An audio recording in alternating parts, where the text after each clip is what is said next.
Est-on en train d'assister à une compétition en matière de comptabilité ISR, et cette compétition peut-elle être néfaste pour les avances prises par l'Union européenne en matière justement de reporting ESG via la directive CSRD? Autant de sujets que nous allons tenter de comprendre et d'expliquer avec Hervé Gebego qui nous fait le plaisir d'être en duplex avec nous. Bonjour Hervé Gebego. Bonjour. Vous êtes expert comptable et associé RSE chez Hendrix. Pour poser le contexte, aujourd'hui s'opposent entre guillemets deux manières d'aborder la comptabilité en entreprise. Des normes émises par l'EFRAG sur lesquelles se sont basées ensuite les décisions réglementaires qui ont abouti à la directive CSRD. Directive CSRD d'ailleurs qui a fait l'objet d'une consultation jusqu'au 7 juillet, on en parlera dans un instant. Et de l'autre côté, l'ISSB a elle aussi émis un certain nombre de recommandations pour prendre en compte la comptabilité ESG au sein d'une entreprise, mais nous faisons face à deux visions un petit peu différentes de la prise en compte de la comptabilité ESG, une vision anglo-saxonne, une vision européenne, et cela pourrait venir remettre en cause les avancées de l'Union européenne en la matière. On va commencer avec la directive CSRD. Hervé Gebego, on va rentrer dans le détail un petit peu des enjeux actuels. La consultation publique sur la version provisoire du premier acte délégué donc sur le reporting ESG de la directive CSRD. Cette consultation s'est terminée le 7 juillet dernier et on a vu plusieurs députés européens émettre des critiques vis-à-vis de cette consultation et notamment reprocher au texte aujourd'hui d'être moins ambitieux que ce qu'il aurait dû être à l'époque. Alors écoutez, moins ambitieux, peut-être, mais attention parce que vous évoquez à l'instant qu'il y a une normalisation au niveau international qui se structure. Il faut savoir que l'Europe a pris des engagements quand même extrêmement forts, contrairement à ce qui se passe justement dans un contexte international au niveau de l'ISSB. Euh, les évolutions qui ont été proposées, pour ne pas dire simplifications, qui ont été proposées ces dernières semaines, pour moi, on reste quand même dans quelques ajustements pour aider les entreprises à mieux démarrer, notamment celles qui n'avaient pas l'habitude de traiter ou d'avoir ce type de démarche de mise en œuvre de leur reporting RSE. Je pense qu'on est plutôt dans quelque chose qui reste dans l'esprit initial, qui n'est pas du tout remise en cause parce que, contrairement à ce qui se passe au niveau de l'USSB, on est quand même dans quelque chose qui est plutôt extrêmement européenne. Alors, il y a plusieurs critiques qui avaient été formulées par les députés européens, notamment la suppression de plusieurs plans de sauvegarde ou de restauration de la biodiversité, et aussi la suppression du caractère obligatoire finalement de ces reportings qui devenait conditionné à une analyse de matérialité, ce qui revient à dire à laisser à l'entreprise le libre arbitre de décider sur quel sujet il est pertinent d'avoir un indicateur ESG. Donc ces députés européens demandaient à ce que sur les sujets climat, cela soit obligatoire.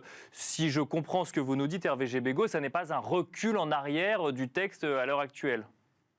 Pour moi, non, parce qu'en réalité, qu'est-ce qu'on demandait aux entreprises de reporter de manière systématique, un caractère obligatoire? Il s'agissait des reportings sur le CO2, le climat, quelques éléments en matière sociale et effectivement des enjeux biodiversité. Ce qui est demandé par la nouvelle monture de la norme, c'est que tout cela n'ait plus un caractère obligatoire, mais que ça passe par le filtre d'une analyse de matérialité. C'est-à-dire que l'entreprise vérifie si elle a réellement ces enjeux-là à adresser avant d'émettre des éléments sur ces indicateurs. Après, quand on regarde bien, très honnêtement, je vois mal une entreprise aujourd'hui ne rien reporter sur le climat et ne rien reporter sur les engagements sociaux. Donc, je pense que quelque part, c'est reculé. Euh, je ne pense pas que ça remette en cause l'esprit général de la démarche. Il est vrai qu'on peut déplorer qu'il n'y ait pas cette demande systématique de reporting sur ces éléments, puisqu'on perd un tout petit peu ce caractère d'homogénéité sur les indicateurs clés et une forme de comparabilité entre les entreprises. Mais de là, puisque vous savez que ce sera soumis à une analyse et à un contrôle par des auditeurs, et je vois mal un auditeur ne pas, quelque part, demander à l'entreprise, à minima sur le climat, d'avoir des informations à publier. Parce qu'on rappelle que cette directive CSRD se trouve dans un contexte un peu plus global où les investisseurs sont eux-mêmes soumis à des normes pour ensuite décider d'investir dans des entreprises et il y a cette demande aujourd'hui de pouvoir avoir un langage commun vis-à-vis des données qui remontent. Le fait de laisser à l'entreprise le choix de mettre les indicateurs ESG là où elle estime qu'il y a matérialité, ça n'est pas dévoyer le texte d'une certaine manière. Non, puisque l'idée, c'est quand même de rapprocher le sujet au modèle économique de l'entreprise et l'analyse de matérialité, qui est un exercice qui, de ce fait, va devenir très rigoureux, donc qui sera très regardé, la manière dont l'entreprise choisit les enjeux clés sur lesquels elle doit publier des informations va être extrêmement important. Après, vous savez que les FRAC prévoient de publier des normes sectorielles. Vous voyez bien que quand on parle de normes sectorielles, on va avoir quelques indicateurs sectoriels qui, de fait, vont avoir un caractère euh, euh, euh, euh, pas obligatoire, mais difficile qu'une entreprise dans un secteur donné de ne pas publier les principaux indicateurs attendus par la norme au niveau de son secteur d'activité. Donc, je pense, on peut effectivement le déplorer. Vous avez raison d'avoir 4, 5 indicateurs clés publiés par tous, mais je ne pense pas que ça remette en cause fondamentalement l'exercice qui va être opéré au niveau des entreprises. Alors, on parle là, Hervé Gebego, des normes émises par l'EFRAG. Il y a un autre institut qui lui aussi émet des normes comptables donc, pour faire remonter effectivement ces indicateurs ESG au sein des entreprises. Il s'agit de l'ISSB qui est dirigé par Emmanuel Faber. Et il y a aujourd'hui un questionnement qui est sur l'approche même de la comptabilité ESG au sein des entreprises. L'EFRAG met en avant ce qu'on appelle la double matérialité, c'est-à-dire regarder d'un côté l'impact sur l'activité de l'entreprise du réchauffement climatique, mais aussi de regarder l'impact de l'entreprise sur le climat et sur l'environnement, ce qui n'est pas l'approche à l'heure actuelle de l'ISSB. Et on constate une sorte de compétition entre vision anglo-saxonne, si je caricature, et vision européenne et vision de l'Union européenne. Bah, finalement, le point principal, parce qu'on voit bien quand on écoute Emmanuel Faber, ce qu'il nous dit, c'est que nous sommes la norme internationale, enfin nous sommes l'entité publiant des normes internationales. Nous avons d'une certaine façon une mandat du G20, une sorte d'argument d'autorité qui semble dire ça y est, on est là et ce qu'on va proposer doit être pris en compte de manière systématique. Le problème, c'est que effectivement, vous venez de le souligner, la vision n'est absolument pas la même et je pense quand même qu'il y a un vrai problème au niveau de l'ISSB. Ne pas prendre en compte aujourd'hui les impacts quand on fait une analyse de risque, une analyse de matérialité, ne regarder que l'impact sur l'investisseur, enfin, du point de vue de l'investisseur et sur la rentabilité de l'entreprise est une erreur.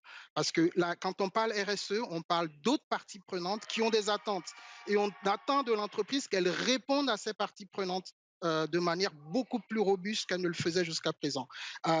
Malheureusement, l'orientation que prend les normes de l'ISSB semble je pense qu'on recule fortement par rapport à ce qui est attendu et ce qui est fait au niveau de l'Union européenne. Il y a aussi un élément qui peut être inquiétant parce qu'on parle beaucoup de comptabilité, de comptabilité. Je rappelle quand même que la comptabilité, c'est beaucoup plus large. Là, on parle d'indicateurs extra-financiers, d'indicateurs biophysiques, mais la comptabilité de demain, il s'agit de changer la norme comptable financière elle-même. C'est elle qui est le vrai langage. Alors j'entends souvent Emmanuel Faber dire oui, c'est le langage de la comptabilité. On n'y est pas encore. La question demain, c'est ne pas avoir dans la comptabilité financière classique cette seule vision actionnariale du sujet. Et c'est ça le vrai défi. Et il faut être très vigilant puisqu'il y a vraiment ce rouleau compresseur d'un homme international avec effectivement ce mandat du G20, etc., et qui nous aveugle sur le vrai enjeu et les vrais sujets et la vraie norme qu'on va devoir produire, puisque les parties prenantes, l'ensemble, y compris les investisseurs, attendent autre chose qu'une simple analyse de la rentabilité financière de l'entreprise. La RSE semble vue comme un simple risque ou une opportunité supplémentaire, comme n'importe quel risque ou opportunité à analyser. On Ce est que vous, bien plus au-dessus de ça Ce que et vous il faut être décrivez, vigilant. c'est la vision effectivement de l'ISSB sur le sujet. Ça n'est pas la vision des textes réglementaires de l'Union européenne. Donc je rappelle la directive CSRD qui elle-même va permettre à la directive SFDR qui elle pour le coup est plus consacrée aux organismes financiers d'entrer encore mieux en application. Tout cela est basé sur les normes de l'EFRAG. Est-ce que cette compétition au niveau international et cette décision ou en tout cas ces propositions de l'ISSB qui arrivent après que l'Union européenne ait commencé à à réguler sur le sujet, est-ce que cela peut remettre en cause l'avance européenne, si je puis dire, de l'ESG, du financement d'entreprises vertueuses via des indicateurs ESG? J'ai le sentiment, malgré tout, que l'EFRAG résiste, mais vous voyez bien le rouleau compresseur, comme je vous le disais. L'argument, il est tout trouvé. Les investisseurs attendent ça, et donc il faut répondre aux investisseurs. On a des mandats, mais pour l'instant, ça résiste. Mais il y a quand même, il faut être vigilant parce que effectivement, il y a quand même un vrai travail qui a été fait au niveau de l'Union européenne, une vraie avancée sur ces questions-là, et quelque part une acceptation. Enfin, on sent quand même que les entreprises ont enclenché une dynamique vers cette vision de la double matérialité. Il serait vraiment dommage qu'on revienne en arrière sous prétexte que les investisseurs attendent autre chose. Merci beaucoup Hervé Gebego de nous avoir accompagnés dans Smart Patrimoine et d'avoir Merci à vous. décrypté avec nous les enjeux en matière de comptabilité ESG ou ISR. Je rappelle que vous êtes expert comptable et associé RSE chez Hendrix. Merci à vous de nous avoir suivis. On se retrouve tout de suite dans Enjeux Patrimoine.